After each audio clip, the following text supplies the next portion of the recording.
नमस्कार, एबीएनएन में आप सभी दर्शकों का स्वागत है। मैं हूं आर पांडे। जैसा कि आपको पता है कि आजकल पेट्रोल का मुद्दा गरमाया हुआ है।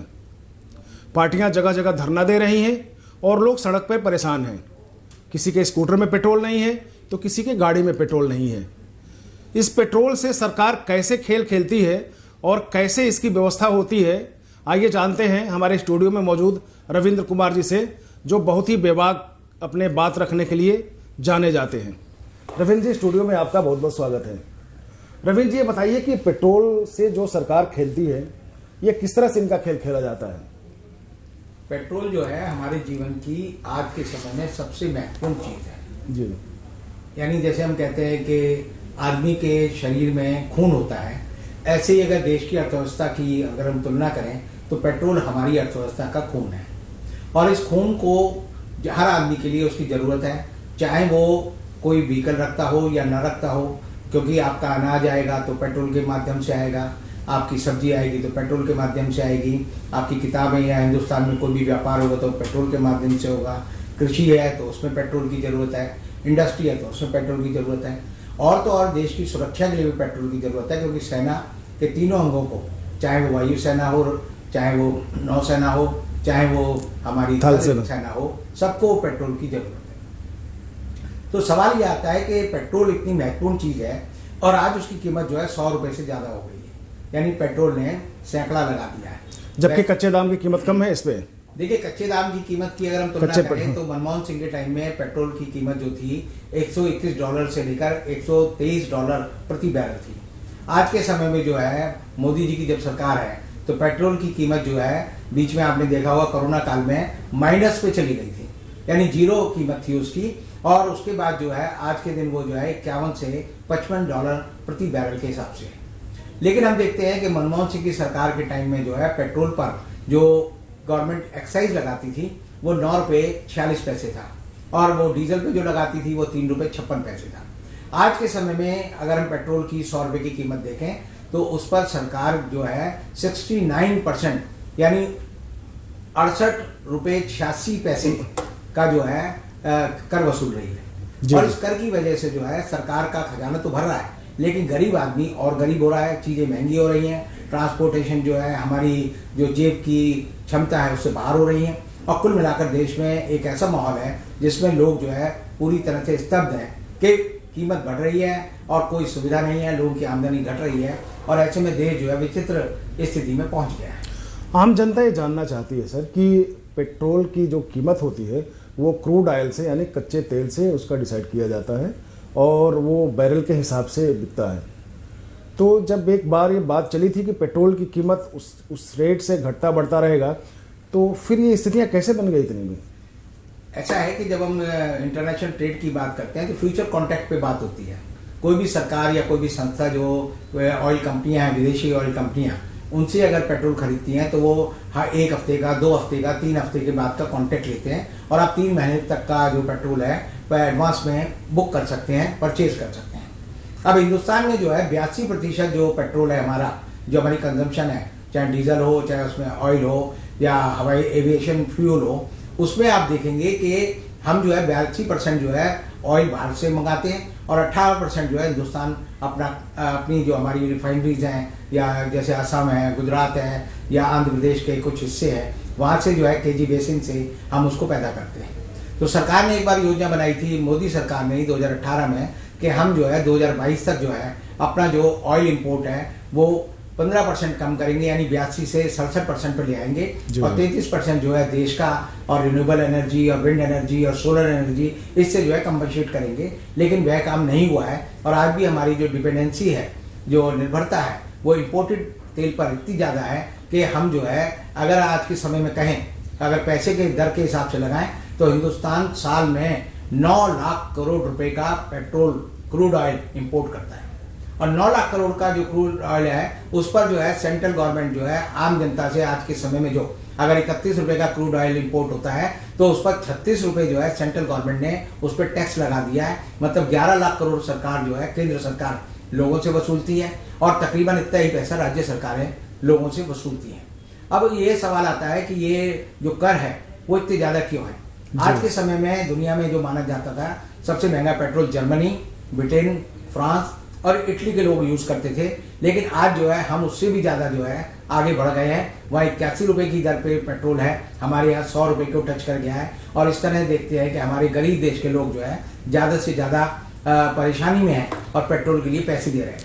केंद्र सरकार ने क्या किया कि अभी जब लॉकडाउन लगा था तो 6 मई को उन्होंने पेट्रोल पर 8 रुपए रोड सेस लगा दिया और 2 रुपए जो है डीजल पर भी सेस लगा दिया। और इस तरह आप देखेंगे कि जब लॉकडाउन लगा था तो उस दिन आखिरी दिन जो पार्लियामेंट में एक बिल पास हुआ था वो ये था कि निर्मला सीतारमण ने कहा था कि हम जो है आने वाले समय में 15 रुपए का जो है एक्साइज बढ़ा देंगे, और ये 15 रुपए का एक्साइज उन्होंने बढ़ा दिया।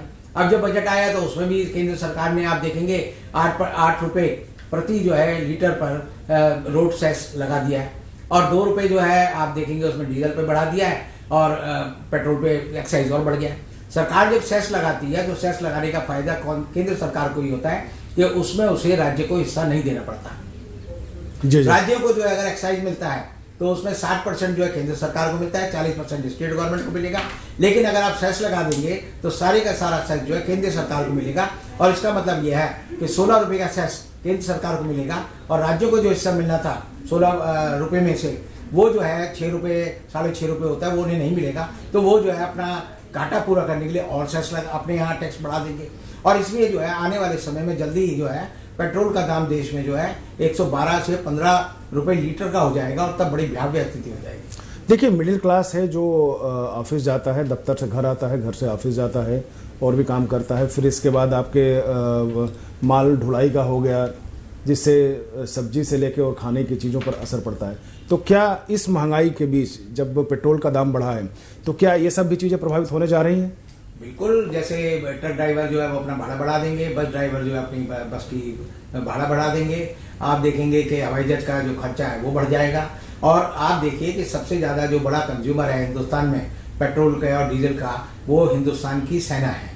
हिंदुस्तान की सेना और केंद्र सरकार मिलकर तकरीबन जो है 49% जो है कंजम्पशन करती हैं, तो उनका भी कर का बोझ बढ़ेगा, और कर का बोझ बढ़ने से जो है गवर्नमेंट का खजाना खाली होगा, और आम आदमी जो है अब बाजार में आप जाएं तो आज के समय में जो है सबसे सस्ती भी जो अगर कोई सब्जी आप खरीदेंगे तो वो 30-40 रुपए से कम की नहीं मिलेगी, क्योंकि पेट्रोल की वजह से जो है ट्रक का भाड़ा बढ़ता है, ट्रक की वजह से जो है आपकी कीमत बढ़ती है, और उससे हमारा एक्सपोर्ट भी प्रभावित होता है।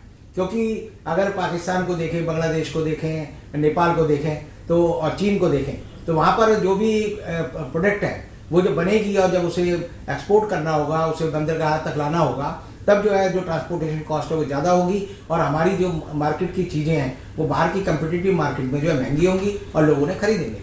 रविंद्र जी, आपने जैसे कहा था कि जो पेट्रोल है या डीजल है यानी जो ऑयल है वो बिल्कुल जैसे हमारे धमनियों में रक्त का संचार होता है उसी तरह से समाज के लिए भी ये जरूरी है। तो क्या ये सरकार को नहीं पता है? जब ये सरकार को पता है कि ये हमारी पूरी इकोनॉमी को डिस्टर्ब कर देती है, हमारे पूरे इंफ्रा को भी डिस्टर्ब कर सकती है, हमारे पूरे रहन सहन को भी डिस्टर्ब कर सकती है, इसके बावजूद भी इन चीज़ों पर कंट्रोल नहीं सरकार कर पा रही है? सरकार को लगता है कि कैसे फटाफट टैक्स मिले, तो फटाफट टैक्स लेने के लिए क्योंकि उनके पास $5 ट्रिलियन का जो लक्ष्य है। नहीं, अगर आप 5 ट्रिलियन इकोनॉमी तो जब बनेगी जब आपकी इकोनॉमी ग्रो करेगी। अगर आपकी इकोनॉमी जो है 11, 12, 15% की हर साल बढ़ेगी तब जाकर आप कह सकते हैं हम 5 ट्रिलियन बनेंगे। लेकिन अगर इसकी वजह से फैक्ट्री बंद हो जाएगी, लोगों के रोजगार छिन जाएंगे, लोगों की जो है प्रोडक्शन कॉस्ट बढ़ जाएगी, तो महंगाई बढ़ जाएगी। हमारे देश में विचित्र स्थिति है, महंगाई भी बढ़ रही है और बेकारी भी बढ़ रही है। यानी बेकार आदमी के सामने अगर महंगाई बढ़ जाए तो आप समझिए कि उसको भूखे मरने की नौबत आ जाएगी और वो कुछ प्रोड्यूस नहीं करेगा। जब प्रोड्यूस नहीं करेगा तो आप 5 ट्रिलियन की बात जो कर रहे हैं वो अगर हम एक कहें कि जुमलेबाजी है या एक दिमागी ख्याली पुलाव है, वो आप पकाते रहो, लेकिन वो जो है असल में कोई सामने किसी के सामने नहीं आएगा। एविएशन इसका क्रूड ऑयल का ज़्यादा इस्तेमाल करती हैं, तो एविएशन पे इसका क्या प्रभाव पड़ने वाला है? एविएशन कंपनियों के बारे में आप देखेंगे तो जब भी आप विदेश जाएंगे तो आपको लगेगा कि एक पर्टिकुलर पॉइंट पे आकर जो है विदेशी कंपनियां जो है अपने हॉल्ट लेती हैं, और वहां पर वो जो कहती हैं कि यहाँ से आपको दूसरी फ्लाइट पकड़नी है, 8-10 घंटे रुकना पड़ता है। तो वहां पर वो बेसिकली वो वहां पर फ्यूल अगर वहां सस्ता है उस देश में तो अपने टैंकों में जहाज के जो टैंकर होते हैं उनमें वो भर लेते हैं और उससे उनको कॉस्ट इफेक्टिव जो रेशो मिल जाती है अपने ट्रेवल की। अब हिंदुस्तान में चूंकि क्रूड ऑयल और ये अगर हम कहेंगे एविएशन फ्यूल जो है, अगर हिंदुस्तान में दूसरों देशों की तुलना में महंगा है, तो कोई भी कंपनी, इवन एयर इंडिया, हमारी यहाँ जो कंपनियां जो इंटरनेशनल फ्लाइट चलाती हैं, वो भी जो है यहाँ पेट्रोल नहीं भरवाएंगी, क्योंकि आप देखिए नेपाल में 22 रुपये सस्ता है पेट्रोल। अगर आप पाकिस्तान की बात करें तो 29 रुपये सस्ता है। अगर आप श्रीलंका की बात करेंगे तो 34 रुपये सस्ता है। तो बांग्लादेश में सस्ता है। तो हमारे भी जहाज जो है अगर अड़ोस पड़ोस में जाएंगे, गल्फ कंट्रीज में जाएंगे, तो वो कोशिश करेंगे वहीं से हम भरवा लें, ताकि देश की विदेशी मुद्रा तो चली जाएगी, लेकिन उनको सस्ता पेट्रोल मिलेगा और इससे देश की अर्थव्यवस्था को बड़ी चोट पहुंचेगी। अर्थव्यवस्था की जहाँ तक बात की है वो आपके सामने है, और अभी जब बजट पेश किया गया था तो उसमें ये रखा गया था कि हम आम जनता के पॉकेट में कुछ ना कुछ डाल रहे हैं, लेकिन आम जनता अभी महसूस कर रही है कि उसका सब कुछ निकाला जा रहा है। इवन दो आप जो बता रहे हैं उसका खून भी चूसा जा रहा है। देखिए ऐसा है, सरकार, अब मैं हूँ, मान लीजिए मेरा 1 लाख रुपए महीने का खर्च है, तो मेरी 1 लाख रुपए की आमदनी होनी चाहिए। अब आप मेरे सारे रास्ते बंद कर दो कि मैं 1 लाख रुपए ना कमा पाऊँ, और उसके बाद मोदी जी कहें कि हम आपके जो डायरेक्ट जो है हम आपको टैक्स यानी डायरेक्ट जो है बेनिफिट ट्रांसफर कर रहे हैं और 500 रुपये मेरे खाते में डाल दें। अब वो 500 रुपये मेरे खाते में आ भी जाएगा तो मेरे 1 लाख की तो क्षतिपूर्ति नहीं होगी। तो सरकार ये दिखाना चाहती है लोगों को कि तुम कंगले हो, भूखे हो, तुम्हारे पास कुछ नहीं है, हमारी दया से तुम जिंदा हो। हम तुम्हें जो है जब गैस का सिलेंडर देते हैं तो तुम खाना बनाते हो, हम 500 रुपये देते हैं तो तुम खाते हो, हम तुम्हें 5 रुपये किलो, 5 रुपये यानी 5 किलो जो है गेहूँ, चावल और 1 किलो जो है चने देते हो तो तुम जिंदा हो। तो सरकार जो है एहसान बनाना चाहती है, जबकि सीधा साधा सिद्धांत है कि अगर आप किसी आदमी को मछली देंगे तो 1 दिन खाएगा, और उसे अगर पकड़ना सिखा देंगे तो उम्र भर खाएगा। तो उम्र भर खाने वाला आदमी जो है वो सरकार को सपोर्ट भी करेगा, लेकिन अगर जो आदमी सिर्फ भीख मांगने की आदत पड़ जाए तो वो सिर्फ जो है भीख मांगेगा, और धीरे धीरे उसके काम करने की क्षमता बिल्कुल जीरो हो जाएगी और वो समाज पर बोझ हो जाएगा, जो देश के लोग होते जा रहे हैं। चुनावी मुद्दा भी पेट्रोल पे बनाया जाता है, और अभी भी देखा जाता है कि जैसे असम का हो गया, वहाँ पे आपका जीएसटी कम हो गया है, तो क्या राज्यों के अधिकार में नहीं है कि जीएसटी कम करके और लोगों को राहत दे? ऐसा है, जैसे अभी आपने आज देखा होगा छत्तीसगढ़ ने अपने यहाँ पेट्रोल और डीजल दोनों पर जो है अपने जो स्थानीय कर है वो कम किए हैं। तो कर जो है 3 श्रेणियों में लगते हैं। एक तो होता है सेंट्रल गवर्नमेंट के टैक्स, एक स्टेट गवर्नमेंट के, और एक डीलर का जो कमीशन होता है। तो आप देखेंगे डीलर का कमीशन 3 रुपये 60 पैसे ही है। जब पेट्रोल 60 रुपये था तब भी 3 रुपये 60 पैसे था, अब पेट्रोल 100 रुपये तब भी 3 रुपये 60 पैसे। तो जो कमी और बढ़ोतरी होती है वो स्थानीय कर में और केंद्र सरकार के कर में हो सकती है, और स्थानीय स्टेट गवर्नमेंट जो है उनके पास भी दिक्कत ये हो गई कि जीएसटी से जो उन्हें सरप्लस शेयर मिलना था वो केंद्र सरकार उन्हें दे नहीं रही।